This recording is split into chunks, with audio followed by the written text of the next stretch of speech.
Hello, I'm Polo Sandoval live in New York. We are following breaking news out of Southern California where dangerous and fast-moving wildfires are currently raging in Los Angeles. They are threatening thousands of homes and lives. The fire chief there says at least 30,000 people have been ordered to evacuate so far.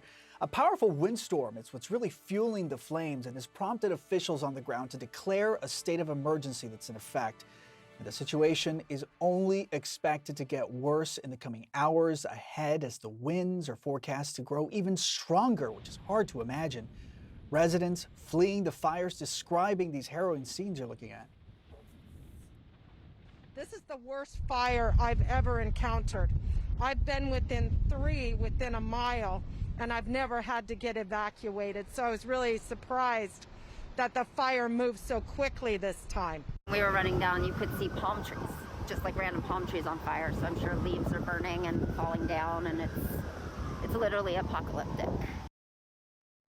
And hellish as well. Hundreds of firefighters are on the front lines right now. They're trying to battle the flames. The largest fire now nearly 3,000 acres in size, and it's burning around the coastal neighborhood of Pacific Palisades. It's one of LA's most affluent communities. California's governor urging residents right now to heed the evacuation orders and warning these types of events are becoming far too common. Hell of a way to start a new year. We were here not too long ago, the Franklin fire. A few weeks prior to that, the Mountain fire. November, December, now January. There's no fire season, it's fire year, it's year round. CNN's Nick Watt and his team have been following this coverage since this afternoon and into tonight. Nick, hard to believe you were saying earlier that today started as a pretty picture-perfect day, and now look at what's happening behind you. Polo, I mean, not to make this personal, but I started this morning having a swim in the ocean at 8 o'clock. It was a beautiful morning, but just as I was getting out of the ocean, the wind was beginning to pick up. We knew this was coming. 2.5 hours later, 10:30, this blaze began. Now it has exploded, and look, we are now, we've spent most of the day, Polo, up in the hills, the beautiful little windy streets, the beautiful multi-million-dollar homes, some of which are no more. We've now come down into Palisades Village, the center of this community. That was an apartment building that we have watched. Jesus! Whoa! Sorry, I nearly got hit by something there. We're going to have to get back. We've just watched this building just disintegrate, and a little part of that building nearly hit me there. All of these embers that you can see, Polo, that's the problem. These embers on that wind, any of these embers can cause another fire. And that's what's been happening all day. That's what's been happening all day and will continue to happen all night, because the wind is only going to get worse. It's going to be worse in just a few hours before the dawn. So, 250 firefighters who have already been fighting for hours, doing what they can to try to contain this, but it's nigh on impossible, particularly up in those hills, those little roads, tightly packed houses, and just so much fuel. We haven't had rain in LA for months. So there is just dry vegetation that is just fuel. It is fuel. And then this is the result. Look at that. Look at that. Whoa, my hat's just, apartment building just gone. Absolutely gone. So you mentioned 30,000 people evacuated. I think that number is climbing. They're now issuing some evacuation orders for down in Santa Monica, which is a couple of miles that way. My wife and kids have just left our house and moving further south. If this gets to Santa Monica, that would be catastrophic and unprecedented. Let's pray, let's hope that that does not happen. But already what has been wrought by this fire is terrible. People's homes destroyed. And, we saw those 30,000 people who were having to evacuate. The roads just couldn't take it. So there was gridlock, there was standstill, so people got out. They took with them whatever they could carry, whatever they could drag, and then they left their cars. But of course they had to get all these fire trucks in. So the fire department had bulldozers just shove those cars out of the way. Their first priority, human life. Everybody got out, they hope. We don't know. Their next priority is property. So that's what they're trying to save. But, you know, how do you fight a fire like that? I mean, it's almost impossible. And the embers Nick, from that, who knows what else they are going to ignite. Polo? Nick, as we see these live pictures that you're bringing to us, and by the way, at any point, of course, I know you're taking those correct measures, and you and your team are professionals at doing this. So at any point, if you have to bail, completely understand. But while we still have you, Nick, what's this sort of imperfect storm that has come together in the last few hours? Is it the tightly packed homes? Is it the steep hillside? Certainly the erratic winds. What is this making it so much worse for firefighters? It's the wind. It is the wind, as it always is with these fires. You know, as I say, we knew this was coming because we know that whenever we have one of these Santa Ana wind events, which is warm, strong winds coming from inland, coming from the desert, we know we're going to get fired. So, you know, the state pre-positioned firefighters, but you never know exactly where it's going to ignite, of course.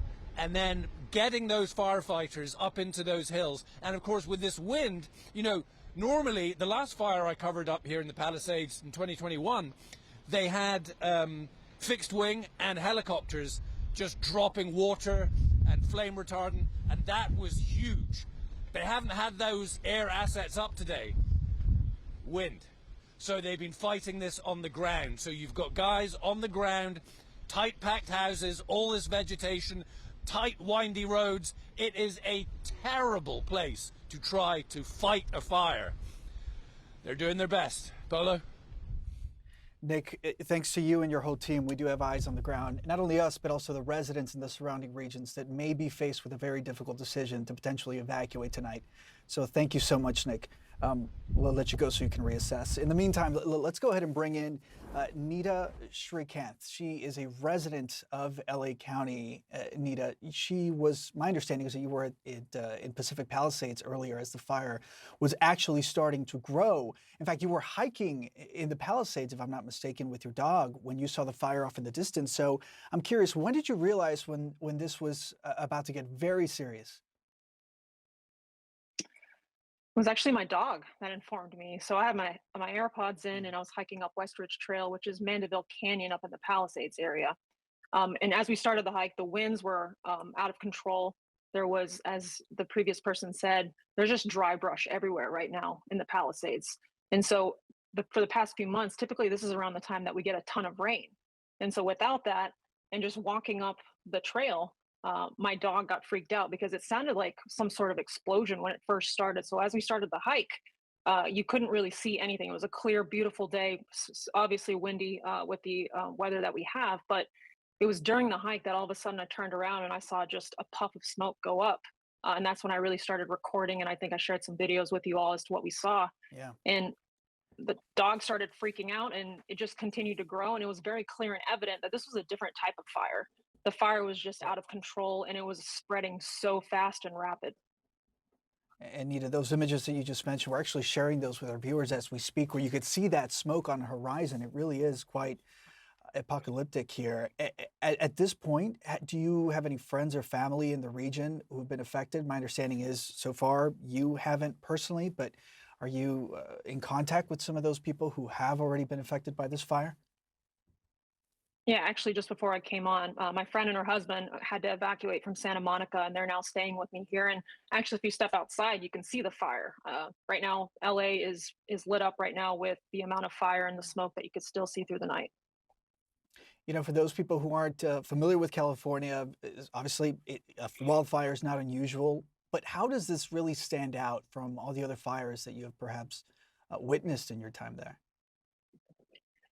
Yeah, so I saw the 2018 one. That was a little bit different because of the wind trajectory at that time.